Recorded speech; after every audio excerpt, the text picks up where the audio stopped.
Sazam, sahur saham. Beberapa hari ke depan masih ada emiten perbankan besar yang akan membagikan dividen ya. Dan kalian harus tahu tentang apa itu dividen trap. Oke, kita langsung aja membahas apa itu dividen trap. Jadi dividen trap itu adalah penurunan harga saham ketika ada sebuah saham atau emiten yang membagikan dividen. Dan biasanya penurunannya itu sebesar dividen yield-nya. Oke, contohnya nih, Bank Mandiri ya. Bank Mandiri BMRI itu berada di harga penutupan 10.900, kemudian pembagian dividennya yaitu sebesar 529,34. Berarti kalau kita buat persentase, BMRI ini dividen yield-nya kisaran 4,85%. Kemudian 24 ya, hari Jumat kemarin. Nah, biasanya dividen trap itu terjadi pada saat ex-date, yaitu setelah dari cum-date. Kalau cum-date-nya tanggal 24, berarti tanggal 27 hingga beberapa hari setelahnya biasanya harga saham itu turun. Pertanyaan selanjutnya adalah, apakah setiap saham yang membagikan dividen itu selalu mengalami dividen trap? Jawabannya adalah nggak selalu. Ada juga kok saham yang ketika membagikan dividen, harga sahamnya masih terus naik. Nah, untuk di saham perbankan yang sudah duluan mengalami dividen, salah satunya adalah BBRI ya. Kita hitung BBRI ini dividen yield-nya adalah 4,7%. Menurut saya BBRI ini masih cukup baik karena ketika ada gap down, BBRI ini masih sanggup untuk bullish ya. Candle-nya ini masih hijau sebenarnya karena harga penutupannya itu masih di atas harga opennya. Hanya saja ada gap down ya. Dibandingkan dengan tanggal 21 kemarin, harga penutupan BBRI di tanggal 24 itu masih di bawah dari tanggal 21. Nah, apa sih yang menyebabkan adanya dividen trap ini ya? Salah satunya adalah karena banyak orang yang melakukan penjualan ya. Banyak orang yang tidak mau memegang saham yang membagikan dividen ini terlalu lama ya. Mereka hanya dividen hunter yang mau mendapatkan dividen dan masuknya hanya di tanggal cum-date saja. Nah, BBRI ini walaupun minus, candle hariannya itu masih hijau ya, karena BBRI ini masih didukung oleh sektornya yang pada hari Jumat kemarin sektor perbankan emang lagi bagus ya. Kalau kita melihat juga net flow asing di perbankan itu cukup besar ya kemarin. Jadi memang indeks kita cukup hijau merona karena didukung oleh arus dari asing yang masuk. Sehingga BBRI ini walaupun ada dividen trap masih ibaratnya masih tertolong lah. Nah, bagaimana nasib dari BMRI? Nah, besok kan BMRI adalah ex-date. Nah, jadi ex-date itu sehari ya, sehari setelah cum-date. BMRI ini cum-date-nya di tanggal 24 kemarin, jadi tanggal 27 besok adalah penentuan apakah BMRI ini ada dividen trap atau tidak. Nah, kita nggak pernah tahu ya apakah akan ada dividen trap atau tidak. Kalau kita cek dari candle BMRI kemarin di tanggal 24 ini break dari level Fibo-nya ya, sudah membuat break of structure.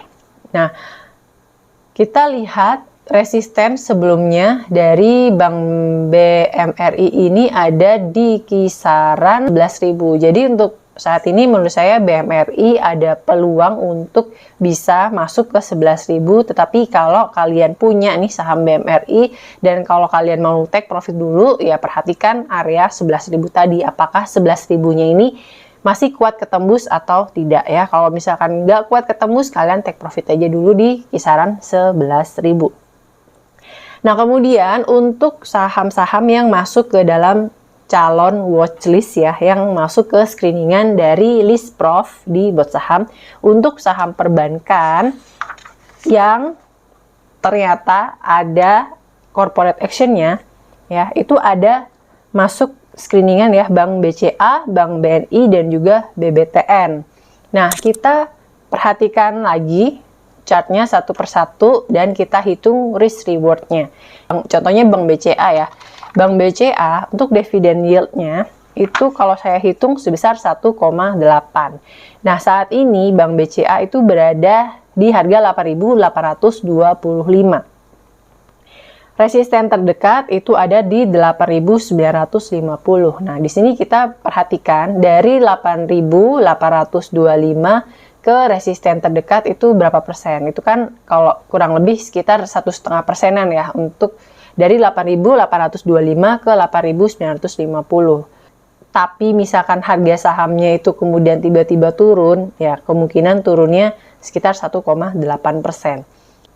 Nah, di sini menurut saya untuk BBCA risk reward-nya agak sedikit kurang menarik ya, karena harga saham BBCA itu sudah dekat dengan resisten terdekatnya ya. Hanya ada gain sekitar 1,5%.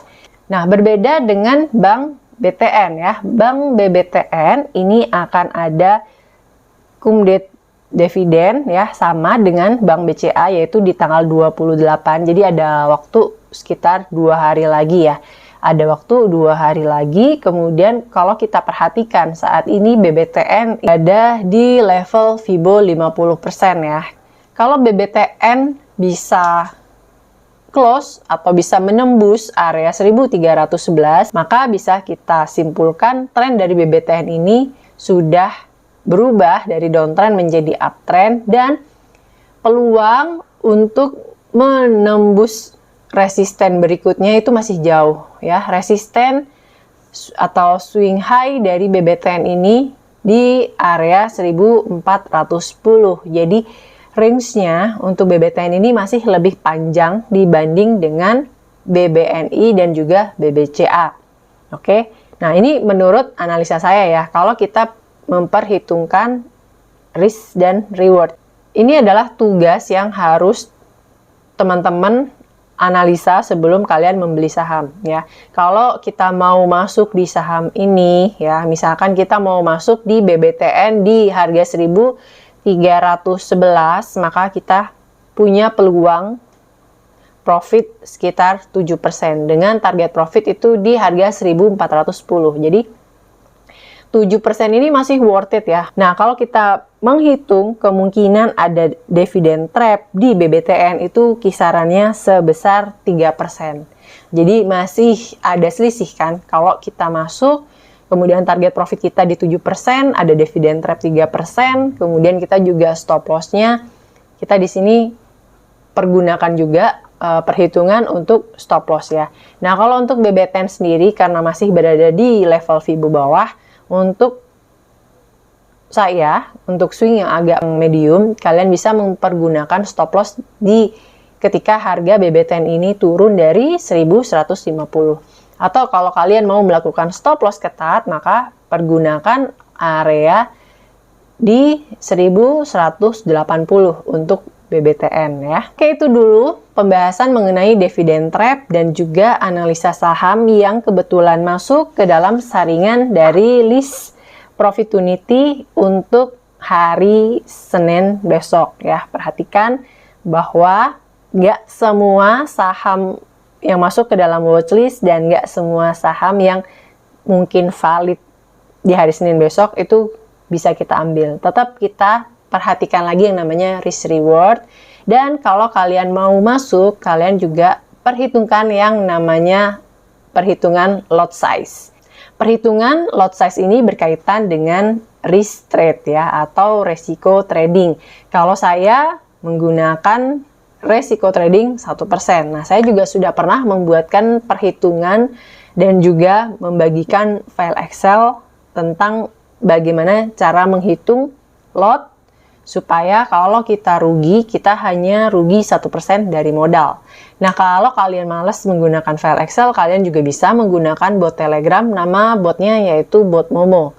Seperti ini tampilannya. Nah, oke, kalian coba-coba aja. Nanti di lain kesempatan saya akan membahas ya tentang lot size dan cara menggunakan bot money management dari bot Momo ini. Oke guys, terima kasih sudah menonton video ini sampai akhir. Sampai jumpa di segmen Sahur Saham berikutnya. Selamat menjalankan ibadah puasa. Semoga ibadah puasa kalian diberikan kelancaran ya. Terima kasih. Sampai jumpa di segmen Saham berikutnya. Assalamualaikum warahmatullahi wabarakatuh.